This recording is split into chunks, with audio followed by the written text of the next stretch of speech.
कौन लिखे हैं? विंसेंट आर्थर स्मिथ, प्राचीन भारत को लिखे हैं। तो अपनी किताब में यानी अर्ली हिस्ट्री ऑफ इंडिया 1904 यानी सब इस पुस्तक में इन्होंने सबसे ज़्यादा अगर लिखा है तो 1/3 यानी 1/3 हिस्सा सिकंदर के आक्रमण के बारे में बात की गई है। चलिए ऋग्वेद की बात करते हैं। ऋग्वेद में 250 ऋचाओं यानी इंद्र के लिए 250, अग्नि के लिए 200 ऋचाओं की रचना की गई है। आगे बढ़ते हैं, इसी कदम में हम आगे चलते हैं। आप देखिए बहुत ही मस्त पॉइंट है, बता रहे हैं आपको। यजुर्वेद जो है, यजुर्वेद में देखो क्या क्या क्या किस चीज़ का उल्लेख किया गया है, बता रहे हैं आपको। यज्ञों नियमों एवं बलिदानों की बात करते हो। बलिदान सबसे पहले बता रहे हैं आपको कि बलि के समय अनुपालन के लिए जो संकलन किया गया है, इसमें बलिदान विधि है। ठीक है, किसकी विधि है? बलिदान विधि। बलिदान विधि है, गद्य एवं पद्य है, इसमें एक मात्र बता रहा हूँ आपको। यह एक ऐसा वेद है, कौन? यजुर्वेद एक ऐसा वेद है जो गद्य और पद्य दोनों में लिखा गया है। गद्य और पद्य दोनों में लिखा गया है। गद्य और पद्य दोनों में लिखा गया है।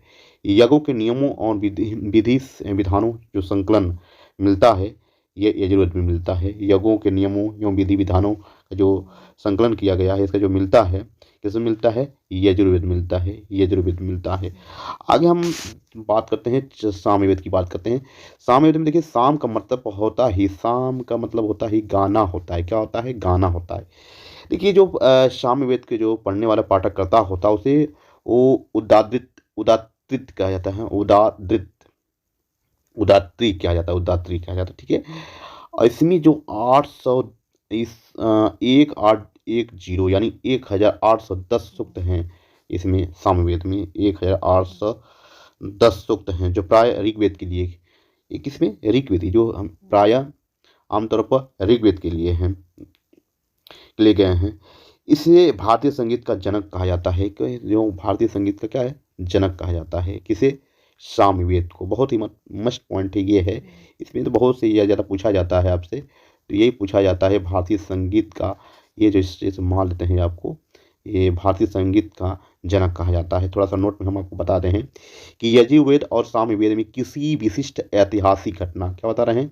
किसी स्पेशल या विशिष्ट विशेषा जो है स्पेशल तरह के ऐतिहासिक घटना का जिक्र यानी वर्णन नहीं मिलता है। ये काफ़ी अच्छी रोचक बात ये है। आगे हम इस कदम में हम पढ़ते हैं, अथर्ववेद के बारे में बात कर रहे हैं। चलिए स्टार्ट करते हैं। अथर्ववेद में देखिए कुल कम से कम बता रहे हैं आपको, कुल 771 मंत्र हैं। कुल टोटल जो है 731 मंत्र तथा लगभग 6000 कितने हैं? 6000 पद हैं। 6000 पद हैं। इसके कुछ मंत्र ऋग्वैदिक मंत्रों से भी प्राचीन है। कुल मिला के बता रहे आपको, इसमें कुछ जो मंत्र हैं ऋग्वैदिक मंत्रों से भी प्राचीन है, उससे भी पुराना है। ठीक है, यह अथर्ववेद में हम बात करते हैं, औषधियों का उल्लेख मिलता है। क्या मिलता है? औषधियों का जो उल्लेख मिलता है। ऐतिहासिक दृष्टि से देखा जाए तो सामान्य मनुष्यों की जो विचारों हैं और अंधविश्वास का ये विवरण मिलता है। किसमें? अथर्ववेद में। थोड़ा सा आपको हिंट्स में बता रहे हैं आपको, ये बहुत से बार बार परीक्षा में दोहराया जाता है। सबसे प्राचीन वेद तो ऋग्वेद हो आपका है। ठीक है, ये तो जान लिया, लेकिन सबसे बाद का जो वेद है वो अथर्ववेद है। ठीक है, कौन सा है? अथर्ववेद है। ठीक है दोस्तों, साथियों, जब तक आप पढ़ेंगे तब तक कुछ नहीं कर पाएंगे, और ये दुनिया बहुत ही आगे बढ़ गई है। ठीक है, मॉडर्न तकनीकी जब से बढ़ा है, शिक्षा का प्रसार उतनी तेज़ी से बढ़ा है। आगे हम बात करने जा रहे हैं। अब हम बात कर रहे हैं, अब थोड़ा सा इसमें वेद को जो ब्राह्मण के संबंध में बता रहे हैं, ब्राह्मण है, आर्यक हैं तथा उपनिषद की बात कर रहे हैं। संहिता के पश्चात आपको बता रहे हैं ब्राह्मणों, आर्यकों और उपनिषदों का स्थान जो है इनसे उत्तर वैदिक कालीन समाज एवं संस्कृति के विषय में जानकारी मिलती है। क्या है कि वैदिक कालीन समाज एवं संस्कृति के विषय में जानकारी मिलती है। ब्राह्मण ग्रंथ वैदिक संहिताओं की व्याख्या करने के लिए गद्य में लिखे गए हैं। किसमें? जो ध्यान दीजिएगा आपको, ब्राह्मण ग्रंथ वैदिक संहिताओं की व्याख्या करने के लिए, वैदिक से संहिताओं को जो व्याख्या करने के लिए ये जो लिखे गए हैं, गद्य में लिखे गए हैं। तो इस तरह विवरण इसका मिलता है। वेद है, अगर इसको लिखा गया है तो ऋग्वेद को ऐतरेय और कौशी तकी में है। और यजुर्वेद को जो है आपका ये यजुर्वेद का आपका है यजुर्वेद तैत्तिरीय व शतपथ है। ठीक है, क्या है आपका? शतपथ है। तो ध्यान दीजिएगा, शतपथ की बात कर रहे हैं, ध्यान दीजिएगा ऋग्वेद के बाद जो ब्राह्मण ग्रंथ किसका था, शतपथ ब्राह्मण का स्थान आता है। ऋग्वेद के बाद इसी का स्थान आता है, शतपथ ब्राह्मण का स्थान आता है, शतपथ ब्राह्मण का आता है। ठीक है, इसका आता है जो आपका शतपथ है, इसमें बता रहे हैं आपको कि ये राजाओं का उल्लेख मिलता है।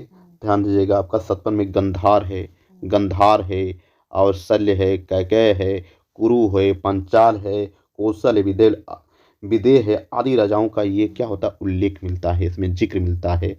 और सामवेद जो पंचवीस है, इसका ब्राह्मण ग्रंथ में पंचवीस है लिखा। अथर्ववेद में है गोपथ है। यह हमने आपको बताया, आपको अथर्ववेद में क्या है, गोपथ है। तो हमने आपको बता रहे हैं, बार बार यहाँ पर जिक्र करना है, आपको समझना है क्या कि जो आपको ये बता रहे हैं ब्राह्मण ग्रंथ वैदिक साहित्य की जो व्याख्या करने के लिए गद्य और पद में लिखे गए हैं, प्रत्येक संहिता के लिए उसका अलग अलग ब्राह्मण ग्रंथ है। ये प्रत्येक संहिता के लिए क्या है, इनका अलग अलग ब्राह्मण ग्रंथ जो हमने ये पूरे विवरण में बता दिया गया है। स्त्री की सर्वाधिक गिरी हुई स्थिति को बोला जाता था क्या, किसी स्थिति जो मैत्रेयनी संहिता से प्राप्त होता है कि ये गिरी हुई स्थिति के बारे में इसमें जिक्र मिलती है। किसकी, स्त्री की सर्वाधिक गिरी हुई स्थिति के बारे में मैत्रेयनी संहिता से प्राप्त होता है, ये स्रोत है आपका स्त्री की जो गिरी हुई स्थिति है। थोड़ा आगे चलते हैं तो पुराणों की बात करते हैं। पुराण में बात करते हैं तो आप ध्यान दीजिएगा, जो पुराण है उसमें जो है आपका पुराण लोमहर्ष है, और उसके जो पुराण के लोमहर्ष रचयिता हैं और पुत्र उग्र श्रवा माने जाते हैं। जो लोमहर्ष है रचयिता जो हैं आपके, कौन, पुराण के जो रचयिता हैं लोमहर्ष हैं, और इनकी संख्या कम से कम आपको बता रहे हैं, इनकी संख्या तो 18 है, जिनमें से केवल 5 ही जो है राजाओं की वंशवाली राजाओं की वंशावली पाई जाती है। इसमें विवरण मिलता है इसके बारे में। ठीक है, तो कौन कौन है, मत्स्य है, वायु है, विष्णु है, ब्राह्मण एवं भागवत हैं, ये राजाओं की वंशावली पाई जाती है। सरल और संस्कृत श्लोक में, ठीक है, सरल और संस्कृत श्लोक में इसको लिखा गया है। और इसे लिखे गए स्त्रियों तथा शूद्र जिन्हें वेद पढ़ने की अनुमति नहीं है, किन्हें किन्हें वेद पढ़ने की अनुमति नहीं थी, ध्यान दीजिएगा आप, स्त्रियों तथा शूद्र जिन्हें वेद पढ़ने की अनुमति नहीं थी, वे केवल पुराण सुन सकते थे। देखिए कितनी घटिया वाली काम यहाँ पर आ गया है कि वे केवल पुराण ही सुन सकते थे, इनको पढ़ने की कोई अनुमति नहीं थी। ठीक है, और ध्यान दीजिएगा अग्नि पुराण की बात करें हैं, ध्यान दीजिएगा सामाजिक और सांस्कृतिक दृष्टि से अग्नि पुराण का काफी महत्व था।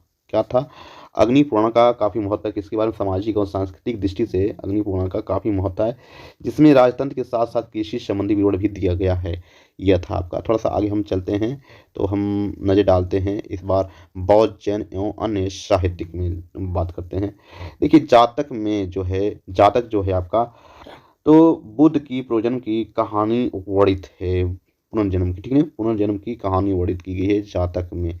ये किससे संबंधित बताया आपको, जातक में। ठीक है, बुद्ध की पुनर्जन्म की कथा वस्तु की बात करते हैं तो हीनयान का प्रमुख ग्रंथ है, कथा वस्तु है। क्या है, जो हीनयान का है, ये हमारे लेखक है, ये जो कथा वस्तु है इनकी,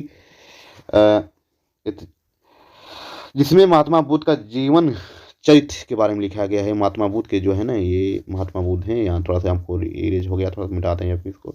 तो महात्मा बुद्ध के जीवन चरित्र के बारे में इसमें मिलता है। जैन साहित्य के बारे में बात करते हैं तो जैन साहित्य को आगम कहा जाता है। ठीक है, जैन साहित्य को आगम कहा जाता है। क्या कहा जाता है, आगम कहा जाता है। ठीक है, एक बात समझिएगा, क्या कहा जाता है, आगम कहा जाता है। जैन ग्रंथ की बात करते हैं तो जैन ग्रंथ क्या है, भगवती सूत्र है आपका। क्या है, भगवती सूत्र है। इसमें महावीर के जीवन कृत्यों के बारे में जिक्र किया गया है। आपको बता रहा हूँ, आपको भगवती सूत्र के बारे में बता दिया आपको कि जीवन कृत्यों के बारे में लिखा गया है। थोड़ा सा आप नज़र डालते हैं तो इसमें ध्यान दीजिएगा, जैन धर्म का प्रारंभिक इतिहास जो है किसमें मिलता है, जिक्र मिलता है, तो कल्पसूत्र मिलता है। और साथ के जो लेखक है चाणक्य हैं, मौर्यकालिक इतिहास के बारे में पता मिलता है। इसके बारे में आपको मालूम होना चाहिए। थोड़ा सा हम इस पर और थोड़ा सा राजतरंगिणी के बारे में बता रहे हैं।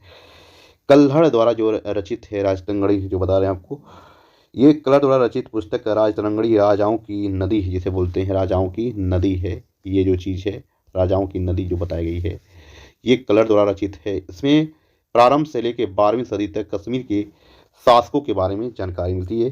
ठीक है, शासकों के बारे में, किसके बारे में, शासकों के बारे में वर्णन है, जानकारी, नॉलेज मिलता है। एक और बता रहे आपको, अरबों के सिंध विजय वृत्तांत यानी कि चचनामा, ये कौन लिखा है? अली अहमद। चचना लेखक कौन है? अली अहमद जो है ये सुरक्षित